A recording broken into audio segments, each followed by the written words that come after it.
আসসালামু আলাইকুম রহমতুল্লাহি ওয়া বারাকাতুহু। শুধু দর্শক এবং শ্রোতা, আমার লক্ষ্য হলো আপনাদেরকে বাড়িতে বসিয়েই বা বাড়িতে থেকেই আপনাকে কোরআনে কারীম সহি এবং শুদ্ধভাবে পাঠ করানো।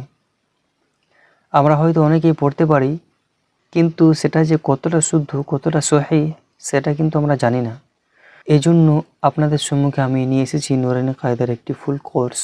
এটি যদি করে নিতে পারেন তাহলে অবশ্যই ইনশাআল্লাহ আপনি কিন্তু বুঝতে পারবেন কোনখানে টান হচ্ছে, কেন টান হচ্ছে, কোনখানে টান হচ্ছে না, কেন টান হচ্ছে না, আর আপনি সহি শুদ্ধভাবে পড়তে পারবেন ইনশাআল্লাহ। তো আজকের আমাদের সবক হচ্ছে তাখতে নম্বর 7।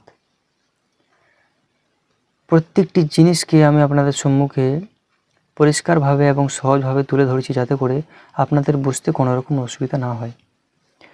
আজকের আমাদের সবক তাখতে নম্বর 7, তানবিন। আমরা জানবো তানবিন বলে কাকে। এই যে দেখছেন দুটি দাগ বা দাড়ির মতো ছোট ছোট দেওয়া রয়েছে, এগুলোকে বলা হয় দুজবর। আবার দেখছেন দাগের নিচে এগুলোকে বলা হয় দোজের, আবার এইগুলোকে বলা হয় দোপেশ। তো এই দোজবর, দোজের, দোপেশকে বলা হয় তানবিন। এই অক্ষরগুলির উপরে যেগুলি থাকবে সেগুলি হলো দোজবর। অক্ষরের যদি নিচে থাকে, এই যে দেখেন এখানে নিচে রয়েছে, তাহলে হচ্ছে দোজের। আর এইরকম আকৃতি যদি থাকে অক্ষরের উপরে তাহলে জানবেন দোপেশ। তো দোজবর, দোজের, দোপেশকে তানবিন বলে, এটা আমরা জানলাম। এরপরে আমরা জানবো এদেরকে পড়তে হয় কিভাবে, এদের পড়ার নিয়ম। এদের পড়ার নিয়ম হচ্ছে বিনা টানে তাড়াতাড়ি পড়তে হবে, এদেরকে কিন্তু টান দেওয়া যাবে না। আর এই যে অক্ষরের সঙ্গে আলিফ যোগ আছে, এই আলিফ কিন্তু আমাদের পড়া হবে না, শুধু লেখা হবে, এর কোনো কাজই হবে না, এর পড়া হবে না। বাংলাতে দেখবেন পদ্য লেখার সময় প দয়ে ম ব্যবহৃত হয়, ম শেষে যোগ হয়, কিন্তু ম আমরা পড়তে পারি না, ওটা পড়া হয় না। তদ্রূপ এখানে আলিফটি যেটি দেওয়া রয়েছে এগুলি কিন্তু লেখার ক্ষেত্রে ব্যবহার হবে, কিন্তু পড়ার ক্ষেত্রে নয়। বুঝতে পেরেছেন? তো আমরা এভাবে পড়ব, বিসমিল্লাহির রহমানির রহিম। হামজা দো জবর আন, বা দো জবর বান, তা দো জবর তান, সা দো জবর সান, জিম দো জবর জান, হা দো জবর হান। এখানে আমরা পূর্বে পড়েছি না হারাকাতের মধ্যে হামজা জবর আ, বা জবর বা, এরকম পড়েছি না?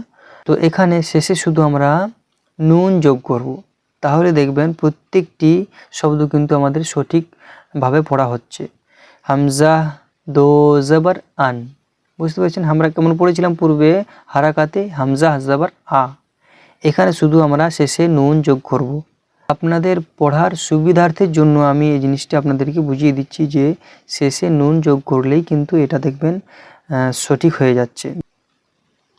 সা দো জবর সান, জিম দো জবর জান, হা দো জবর হান, খ দো জবর খন, দাল দো জবর দান, জাল দো জবর জান, র দো জবর রন, জা দো জবর জান, সিন দো জবর সান, শিন দো জবর শান, صاد দো জবর সন, ضاد দো জবর জন, তো দো জবর তন, জো দো জবর জন, আইন দো জবর আন, গইন দো জবর গন, ফা দো জবর ফন, قاف দো জবর কন, কাফ দো জবর কন, লাম দো জবর লন, মিম দো জবর মন, নুন দো জবর নন, ওয়াও দো জবর ওয়ান, হা দো জবর হন, হামজা দো জবর আন, ইয়া দো জবর ইয়ান। এরপর চলুন দোজের। হামজা দো জের ইন, বা দো জের বিন, তা দো জের তিন, সা দো জের সিন, জিম দো জের জিন, হা দো জের হিন, খ দো জের খিন, দাল দো জের দিন, দাল দো জের দিন, র দো জের রিন, জা দো জের জিন, সিন দো জের সিন, শিন দো জের শিন, صاد দো জের সিন, জদ দো জের জিন। এভাবে পুরোটা কিন্তু পড়বেন। জটিল কিছুই নয়, মুশকিল কিছুই নয়, দেখবেন সব সহজ।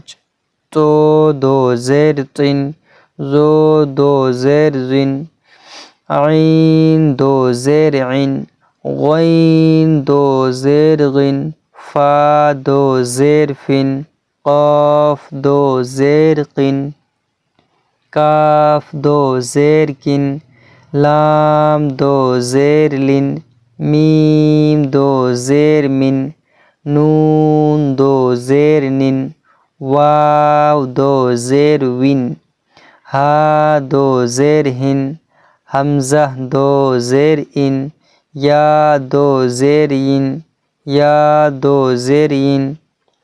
এরপরে আমরা পড়ব দুপেশ। দুপেশের সবকটি কেমন হবে?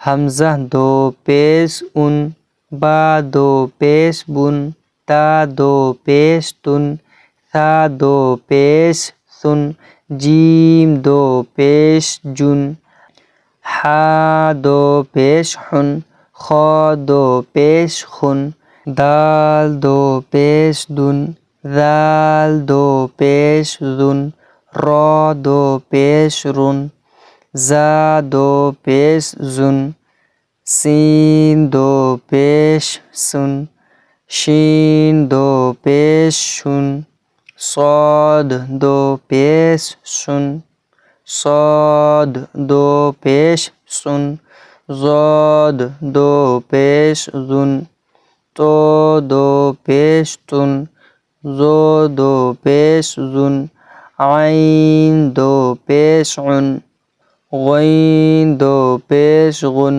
ফা দো পেশ ফুন, কফ দো পেশ কুন, কাফ দো পেশ কুন, কাফ দো পেশ কুন, লাম দো পেশ লুন, মিম দো পেশ মুন, নুন দো পেশ নুন, ওয়াও দো পেশ বুন, হা দো পেশ হুন, হামজা দো পেশ উন, ইয়া দো পেশ ইউন। এখানে আমরা হারাকাতে যখন ইয়াতে পেশ দিয়েছি বা ইয়াতে পেশ পড়েছি তখন আমরা কেমন পড়েছি? ইয়া পেশ ইউ। এখানে শুধু শেষে আমরা নুন যোগ করব। ইয়া দো পেশ ইউন, ইয়া দো পেশ ইউন। আশা করি আপনারা সব বুঝতে পেরেছেন। আপনাদের যদি বুঝতে কোনো রকমের সমস্যা হয়ে থাকে তাহলে আপনারা অবশ্যই জানাবেন, ইনশাআল্লাহ আমি ক্লিয়ার করব। আজ এ পর্যন্তই, দেখা হবে অন্য ভিডিওতে। তো তখন পর্যন্ত ভালো থাকেন, সুস্থ থাকেন, পরিবারের খেয়াল রাখেন। আসসালামু আলাইকুম রহমতুল্লাহ।